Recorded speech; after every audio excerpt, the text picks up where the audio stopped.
The Joe Rogan Experience. It's like a beautiful name, Isis. Ellen's rough.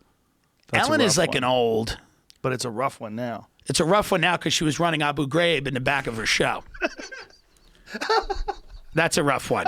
She's out there dancing with Kristen Bell, and in the back, there's people that are getting up on the rack like this. It's so weird when you see like a lot of people saying that someone who seems so nice is not nice at all. She doesn't seem nice, but that people have a very poor judge of character. She doesn't seem nice. It seems forced. People that are like that all the time, she doesn't seem nice. It's very forced. And whatever, you're allowed to be a bitch, right? You're allowed to be a bitch. You're allowed to be nasty to people. You're accomplished. You're a comedian. You did the whole thing.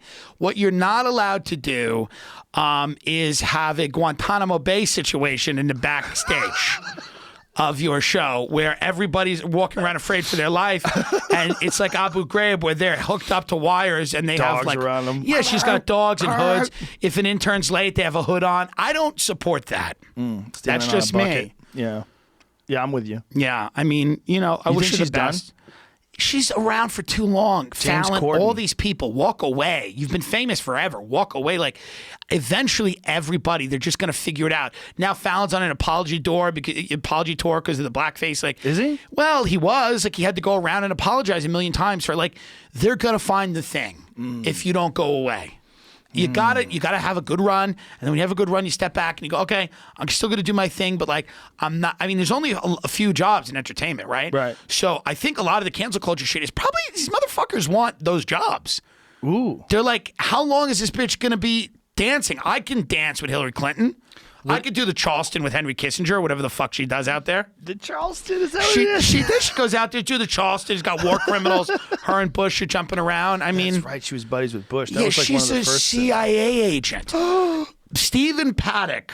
And do not ask me for sources, but Stephen Paddock. Who's that? He was the guy that shot up the Vegas concert. That was a very tragic thing. Listen to this. The only guy that saw Stephen Paddock alive, his name is Jesus Campos. He was a guard at Mandalay Bay. He got interviewed nowhere else. You know where he got interviewed in the beginning? Ellen. Really? Weird.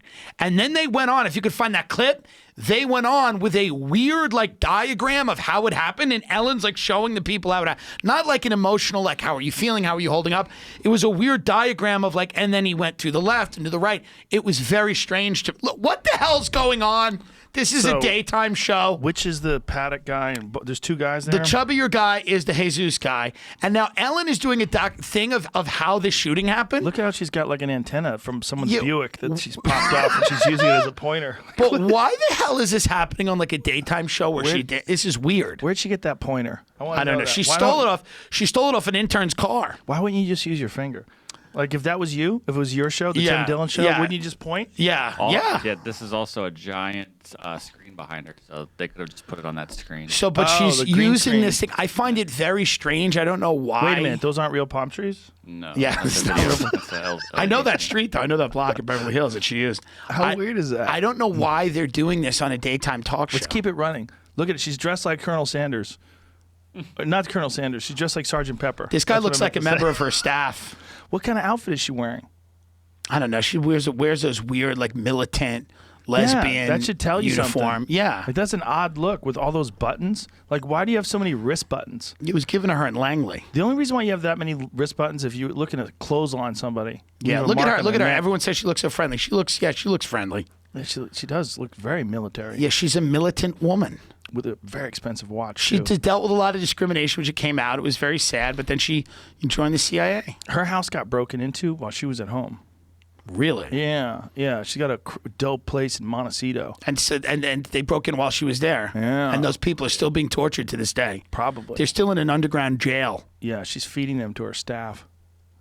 She's like, it's okay, don't worry about it. She goes, you did good. Is that the guy, the survivor? He's the guy who met Paddock. She's holding on to him. It's odd. Yeah. She's allowed to do that because she's a woman, but if that was a man holding onto a woman's arm that long, it'd be rape. It'd be a real problem. Yeah. That's for sure. So weird, man. What a strange interview, man.